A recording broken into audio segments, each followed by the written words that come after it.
Why, hello! I didn't see you there. If I wasn't so comfortable, I might have been scared.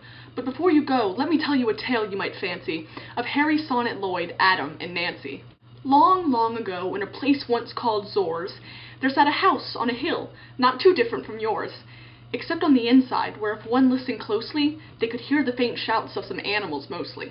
Zorzians who walked by the house would declare it is simply unsafe to go traveling there.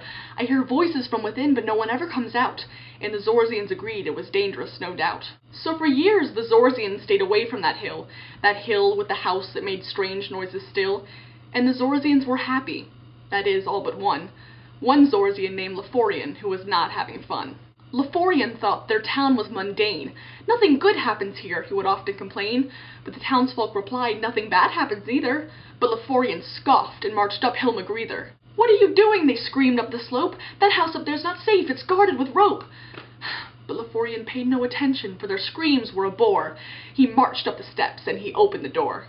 And to his great surprise, the house was clean and brand new. The tables were dusted and the floors were swept too. "Say, this house isn't scary," Leforian said with a frown. "At least scary is different from daily life in the town." "No, this house isn't scary," someone said from within, "but stick around for a while and I'm sure you'll fit in." Leforian was startled. He jumped and looked around, but at least from downstairs there was no voice to be found.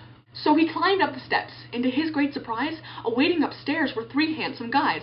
One was blonde, and the other's brunette, but they all looked quite nice, so they weren't such a threat. So he climbed a bit further, and as he advanced, he saw 2 happy girls where they sang and they danced, and from their awfully loud singing he could finally tell the noises heard from outside were just the show tunes they yelled. And as they went into the chorus of carrying the banner, Adam said, "Please excuse our manners. We're Collabomination, and we're so glad you're here," to which Lloyd added, "We haven't had a visitor in years."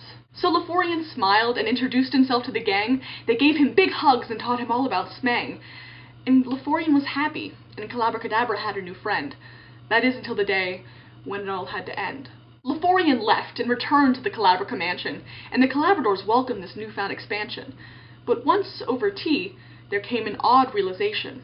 Leforian liked their rival channel, Collabomination. So Sonnet turned to Harry, who looked quite annoyed.